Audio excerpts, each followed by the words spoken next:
मुळात गेली 1-2 वर्ष जेव्हापासून हे कोविडचं प्रकरण उद्भवलं तेव्हापासून सिनेमागृह किंवा थिएटर्स बंदच होते. आता ती बंद असण्याचं काही दुःख मानण्याचंही काही कारण नाही किंवा काही शल्य पाळण्याचं काही गरज नाही. कारण ती उघडी असली काय किंवा बंद असली काय काही फारसा फरक पडत नाही. म्हणजे जे काय आपण त्या सिनेमागृहात पैसे खर्च करून आपला वेळ 3 तास देऊन त्यानंतर आपल्याला काय मिळतं तर त्याचं उत्तर शून्यच असतं. परंतु मग गेल्या वर्षभरापासून एक सिनेमाची मी बऱ्यापैकी प्रचंड उत्सुकतेने वाट बघत होतो. झुंड होता. काही कारणानं तो बऱ्यापैकी पुढे ढकलत गेला. आता त्याची वाट बघणं का गरजेचं होतं याला कारण म्हणजे मुळात भारतात सध्याच्या स्थितीला अशी काही मोजकीच दिग्दर्शक आहे की ज्यांची स्वतःची एक ओळख आहे आणि स्वतःच्या नावावरती सिनेमागृहात लोकांना खेचून आणू शकतात. त्यापैकी महाराष्ट्रात तर कदाचित एकच नाव आहे, ते नागराज मंजुळा. म्हणजे गेले त्यांची फॅन्ड्रीसारखा सिनेमा असेल, सैराटसारखा सिनेमा असेल, हे 2 मराठीतले सिनेमे होते आणि हिंदीमध्ये त्यांचा पहिला सिनेमा होता जो झुंड होता. आता प्रश्न हा पडतो की त्याला सिनेमा म्हणावं का किंवा त्याला चित्रपट म्हणावं का? तर जर त्याला हे प्रश्न पडण्याचं मूलभूत कारण म्हणजे काय, जर त्याला झुंड हा चित्रपट आहे किंवा झुंड हा सिनेमा आहे असं जर आपण म्हटलं तर मग पुढचा प्रश्न तयार होतो जो खूप मोठा आहे. तो म्हणजे मग गेली 80-90 वर्ष आपण या पडद्यावर काय बघत होतो?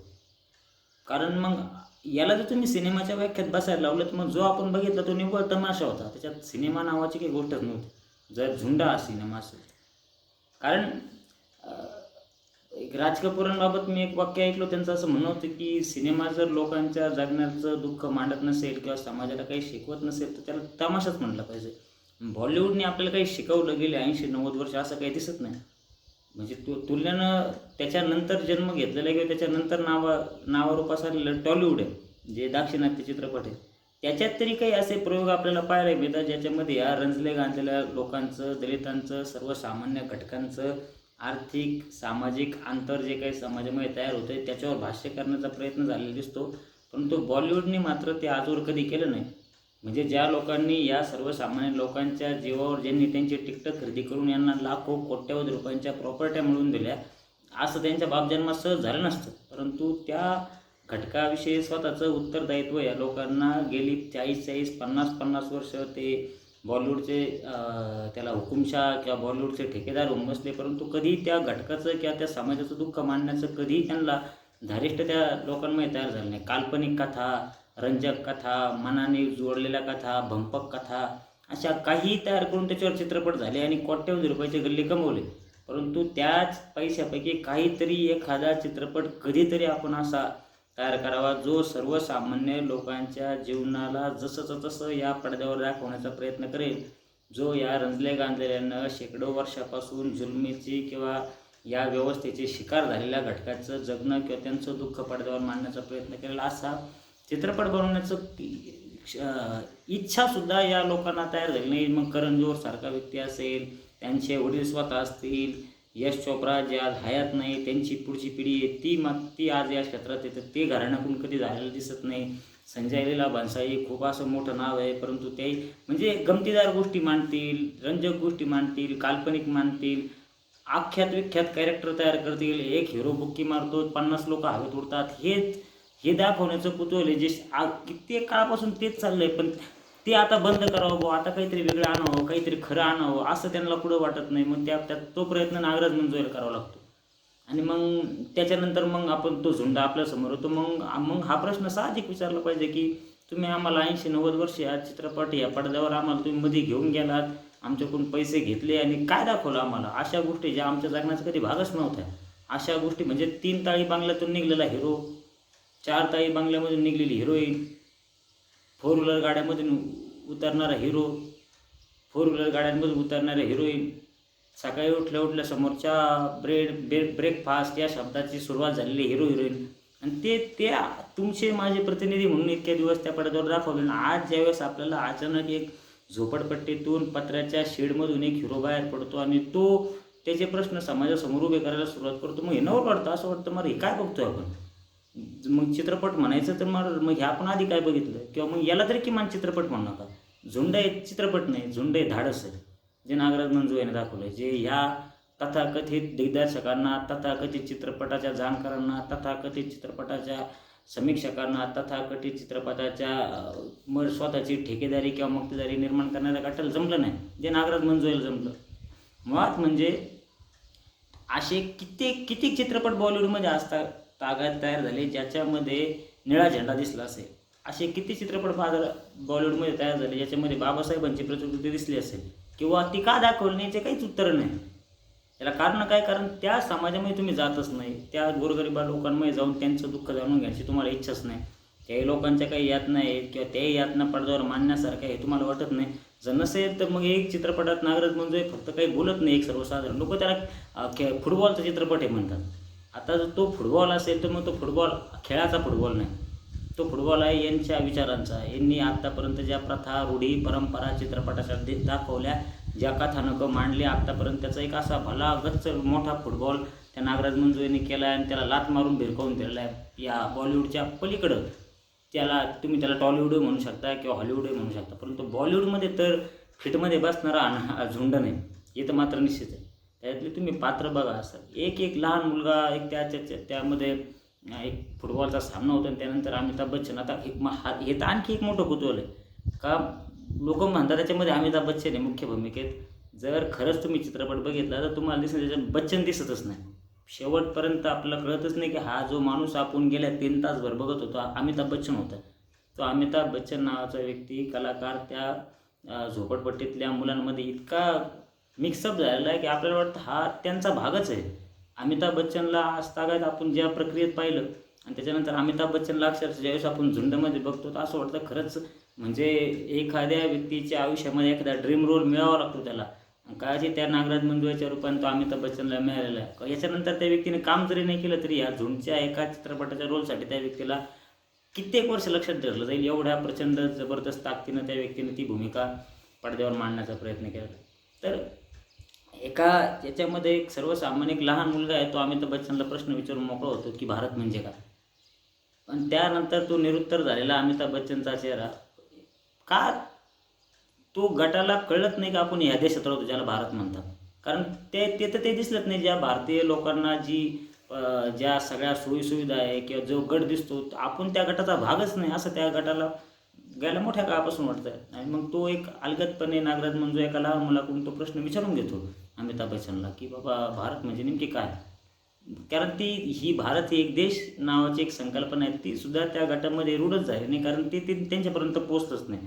त्या सरकारच्या योजना त्यांच्यापर्यंत पोचल्या नाही, ती सरकारची ध्येय धोरणं पोचली नाही. त्या लोकांना त्यांची नावही माहीत नाही.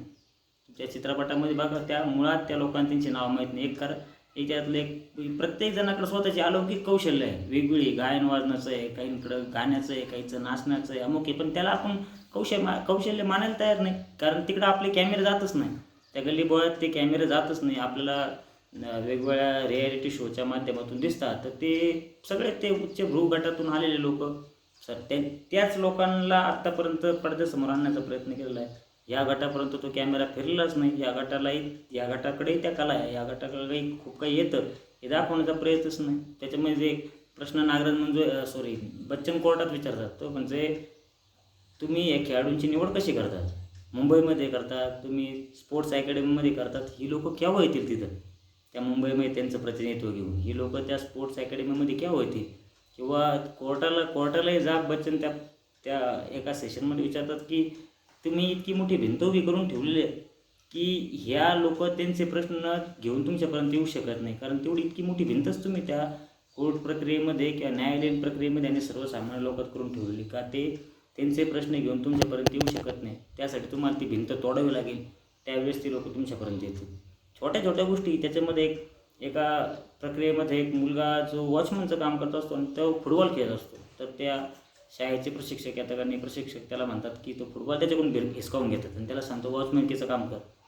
म्हणजे ही विचाराची परंपरा बिंब आहे समाजावर की नाही त्या गटाने तेच काम केलं पाहिजे. तो गट वरची स्वप्न बघू शकत नाही, तो गट त्या प्रकारच्या स्वप्नांना आकार देऊ शकत नाही. त्यांनी फक्त त्याची एक पिढीजात जी कामं किंवा जी व्यवस्था निर्माण झाली ती व्यवस्था पुढे चालू ठरावी. या साऱ्या गोष्टीवर कधी बॉलिवूडने भाष्य केलं नाही, कधी बॉलिवूडने त्या प्रकारची मतं मांडण्याचा प्रयत्न केला नाही. मग ते नागराज मंजुळेला मांडावं लागतं आणि मग आपल्याला असं वाटायला लागतं काहीतरी वेगळंच होतं. कारण प्रॉब्लेम असा आहे की आपण ते कधी बघितलंच नाही. त्यावेळेस अचानक ज्यावेळेस एक माणूस खडाखड बोलायला सुरुवात करतो त्यावेळेस मग आपल्याला ते पटत नाही किंबहुना पचत नाही. याला कारण म्हणजे आपल्याला तशा प्रकारचे प्रश्न ऐकण्याची सवय नाही. आणि एक माणूस 3 तासामध्ये शेकडो प्रश्न तुम्हाला विचारून घेतो, जे सर्वसाधारणतः एक ज्याला आपण ओळख म्हणतो ते ओळखपत्र म्हणा किंवा त्या व्यक्तीचा मी भारताचा रहिवासी आहे याचा एक चिठुरभरा कागदसुद्धा आज समाजातील कित्येक लोकांकडनं आहे. मग त्यांना तुम्ही भारतीय म्हणणार आहात की नाही, यासारख्या प्रश्नावर तो व्यक्ती 10-15 मिनटं तुम्हाला इतके प्रश्न विचारून मोकळा होतो, अक्षरशः आपल्याला लाज वाटायला लागते की आपण या देशामध्ये राहतोय जिथे हे सगळं घडतंय आपल्यासमोर. गावातल्या प्रतिष्ठित लोकांना त्यांच्या गावातील कानाकोपऱ्यात राहणाऱ्या सर्वसामान्य लोक आपल्या गावातले हे सुद्धा ठाऊक नाही, जी लोक त्यांच्या दारामध्ये कित्येक वेळेस गेले असेल मत मागण्यासाठी.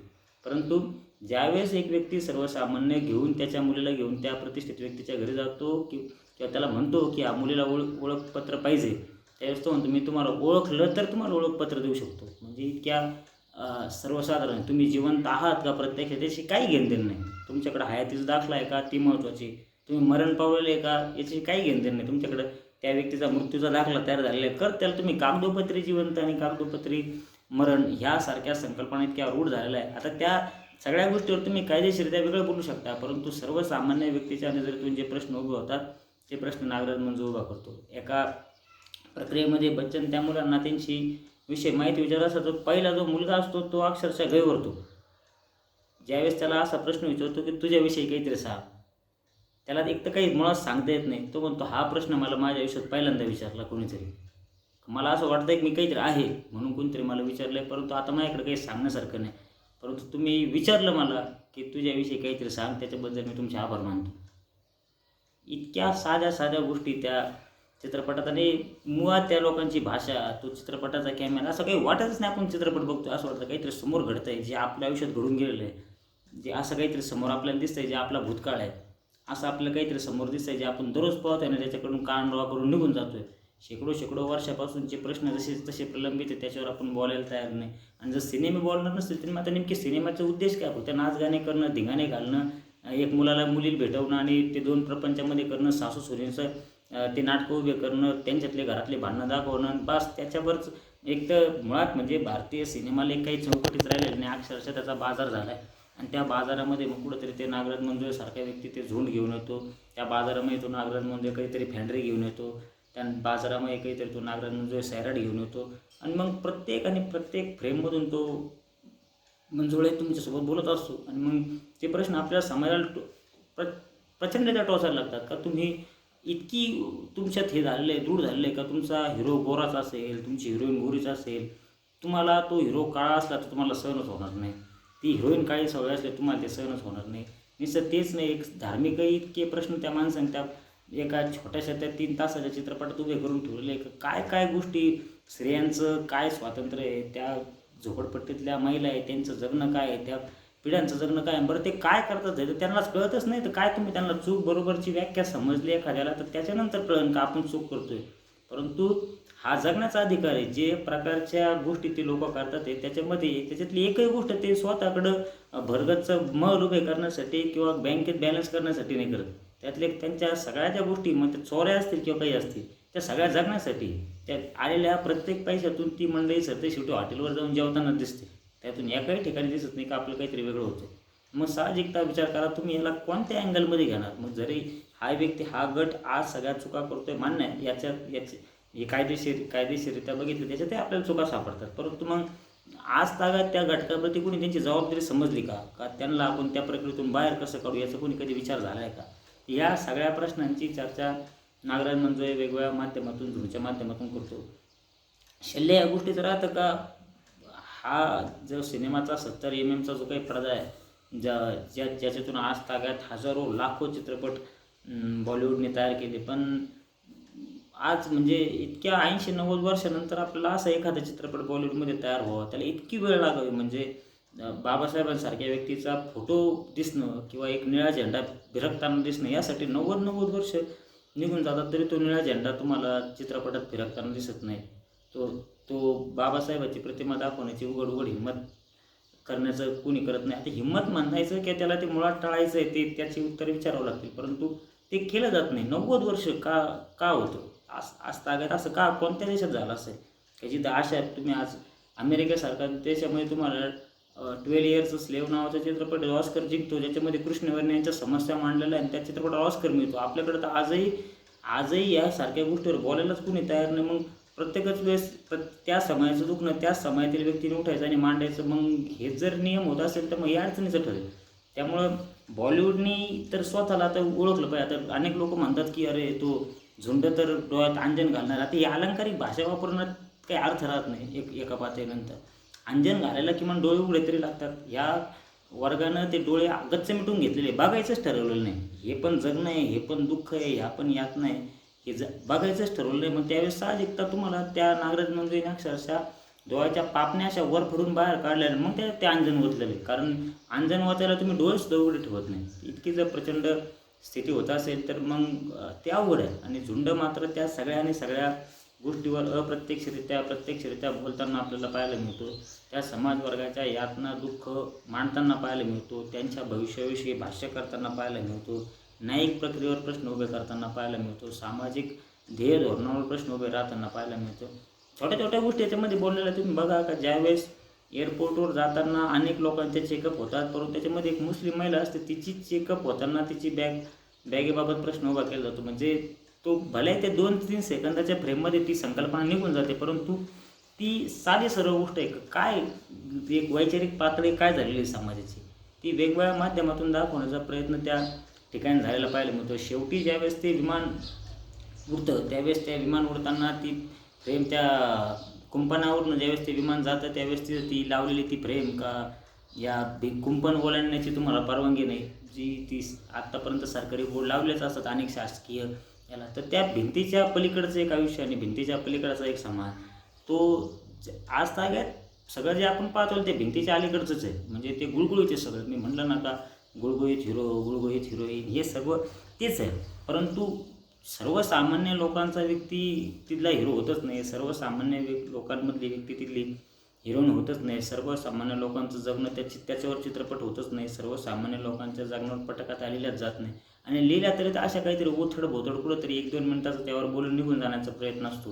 पण तो फुल फ्लेज एकच समस्याने इतक्या चांगल्या प्रकारे आता लोक त्याला ते काय असं नाही का काहीतरी एक खेळाविषयी बोललेले होतं का बघ त्यांना खेळू दिलं जात नव्हतं, मग तो गट कसा फुटबॉल शिकतो कसा ते जातो, हा तो भागच नाही. ते काही एक अंडरडॉग टीम आहे, नंतर ती कुठंतरी एक चॅम्पियन होऊन जाते.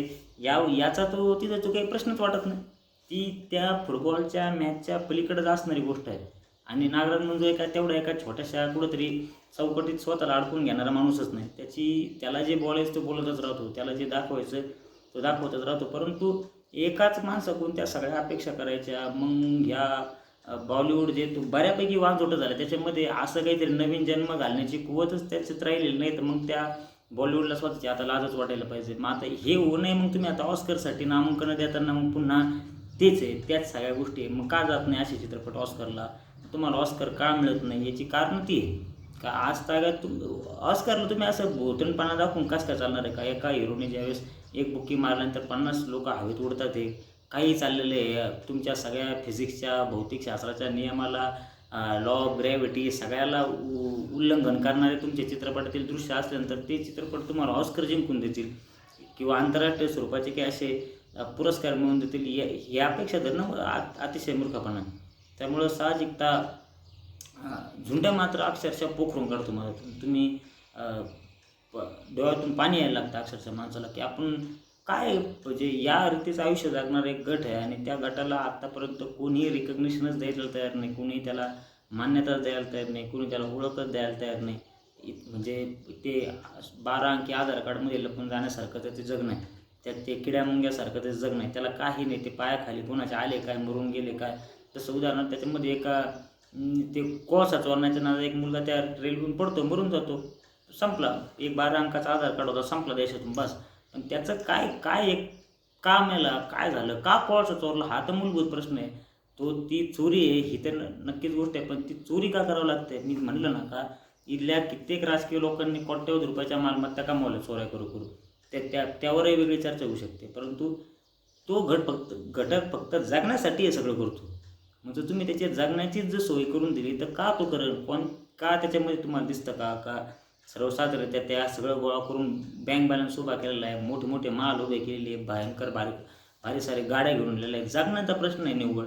आणि छोटे मोठे तुटपुंजे गुन्हे दाखल करून आणि मग ज्या काही संधी उभ्या राहतात त्या संधी कशा हिरावून घेण्याचा प्रयत्न आहे. मग तुम्ही मेन स्ट्रीममध्ये या गटाला येऊ द्यायचं आहे की नाही. या रंजल्या गांजल्या समाजातील तो उपेक्षित घटक आहे जो स्वतःला ते सगळं सोडून कसं तरी आता लाईनवर येण्याचा प्रयत्न करतोय. मग त्याच्यातही किती अडथळे, ते स्वकीय ऐकून असेल किंवा परकीय ऐकून असेल, परंतु सगळ्या प्रकारच्या अडथळ्यांवर भाष्य करताना आपल्याला पाहायला मिळतो. एका सीनमध्ये तर ते एका ग्राउंडमध्ये एक दगड पुरून ठेवून त्याला देवपूजा ते चालली असते. ज्यावेळेस प्रत्यक्षात ते उकरून काढलं त्यावेळेस ते एक लोखंडी काहीतरी एक वस्तू असते आणि तीच पुरून त्याच्यावरच ती जागा कशी हडप करण्याचा प्रयत्न होतो आणि कसं ते मुलांचं खेळण्याचं नुकसान करण्याचा प्रयत्न आहे. या साऱ्या गोष्टी ते इतक्या अलगदपणे त्या सगळ्या प्रक्रियेमध्ये तो म्हणजे बोलताना पाहायला मिळतो.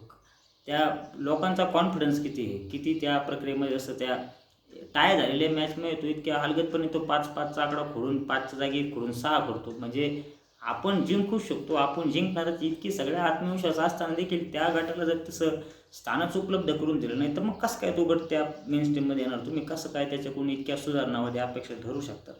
तर तो झुंड हा त्या दृष्टीने एक प्रयत्न. मी म्हणतच नाही का तो चित्रपट बघा, जास्तीचा तो वैयक्तिक प्रश्न आहे, कोणी काय बघायचं किंवा काय बघायचं नाही. परंतु जिवंत असल्याची लक्षणं प्रत्येक माणसाने दाखवली पाहिजे. म्हणून मी बघितल्यानंतर तुम्हाला साहजिक जे वाटलं ते मी मांडण्याचा प्रयत्न या व्हिडिओच्या माध्यमातून केलेला आहे. परंतु साहजिक आहे ज्या वेळेला तुम्ही बघाल आणि तो 3 तास एक तर बसण्याचं क्षमता माणसाच्या अंगी असली पाहिजे, कारण सत्य माणसाला पचवलं जात नाही. ज्या वेळेला छोटी गोष्ट आपल्याला खऱ्या गोष्टी लोक प्रश्न विचारायला उभे राहतात वेगवेगळ्या माध्यमातून, प्रत्यक्षपणे अप्रत्यक्षपणे, त्यावेळेस ते आपल्याला पचलं जात नाही. परंतु ज्या वेळेला तुम्ही बघाल त्यावेळेस तुम्हाला कळेल का आपण सिनेमा बघितला नाही, आपण चित्रपट नाही बघितला, आपण बघितलेले एक धाडस.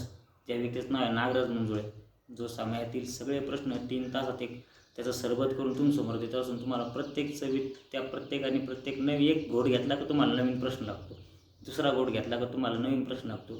असं सरबत जे तुमच्यानी पचत नाही, पण नागराज मंजुळे झुंडाच्या माध्यमातून ते आपल्या सर्वांना देत असतो प्यायला आणि पाजण्याचा प्रयत्न करत असतो. आता कित्येक लोक ते पितात, कित्येक लोक पित नाही, हा भाग वेगळा. तो असा चित्रपट किती गोळा करेल याच्याबाबतही साशंकता आहे. परंतु एवढं नक्की का झुंड परत तयार नाही होऊ शकत. झुंड करण्यासाठी जे धाडस लागतं ते जे नागराज मंजुळे दाखवतो ते तुम्ही बॉलिवूडच्या इतर कोणत्याही दिग्दर्शकाकडून करू शकत नाही. आता मूळ प्रश्न हा आहे की आपण तो बघतो की नाही. कारण मग ज्यावेळेस तुम्ही अप्रत्यक्षरित्या त्या सगळ्या अन्यायांना एक प्रकारचा होकार देत असतात, ज्यावेळेस तुम्ही अशा गोष्टीपासून स्वतःला अलिप्त ठेवता, आम्ही ते बघत नाही किंवा आम्ही त्यापासून दुर्लक्षित आहोत, याला कारण म्हणजे काय का तुमची मग मुकसंमती असते. जे आजतागायत घडलं तुम्ही त्याला मुकसंमती दिल्यास ते बरोबर घडलं हे असं म्हणतो. ज्यावेळेस आपण ते बघतो आणि बघल्यानंतर आपलं कळतं की चुकीचं झालं, त्यावेळेस आपण झालेल्या गोष्टी किंवा त्या समाजातील एका दुर्लक्षित घटकाच्या यातनांविषयी आपल्याला हळहळ आपल्याला तळतळ असं आपण दाखवत असतो. परंतु ज्या वेळेला आपण ते करत नाही त्यावेळेस साहजिकच आपण त्या सगळ्या घटकाला मुकसंमती दिलेली असते. परंतु साहजिक आहे जरी 90 वर्ष लागले असेल तरी बॉलिवूडमध्ये एक नागराज मंजुळे तयार होतो. त्याच्या निमित्तानं अनेक अशा प्रकारचे विचाराचे लोक येतील अशा अपेक्षा आपण धरूया. ज्या प्रकारच्या साऊथ इंडस्ट्रीकडून काही असे चित्रपट बाहेर येताना पाहायला मिळतात तसे हे बॉलिवूडमध्ये अनेकदा आता अशा प्रकारचे धाडस दाखवण्याचा प्रयत्न इतर लोक करतील असं मानायला हरकत नाही. झुंड हा नागराज मंजुळेने केलेला पहिला प्रयत्न आहे. जो मोठा गट आहे, जो 70% गट आहे, जो असं आयुष्य जगतो किंवा असा गटातून येतो, त्याचं जगणं दाखवायचं नाही. आणि 30% लोकांचं, 30% म्हणता येणार नाही, 1-2% लोकांचं ते जगणं आहे ते दाखवून 90% लोकांकडून पैसे वसूल करण्याचा जो गोरखधंदा बॉलिवूडने सुरू केला आहे तो झुंडाच्या माध्यमातून नक्कीच बंद होईल अशी मात्र मला नक्कीच आशा आहे.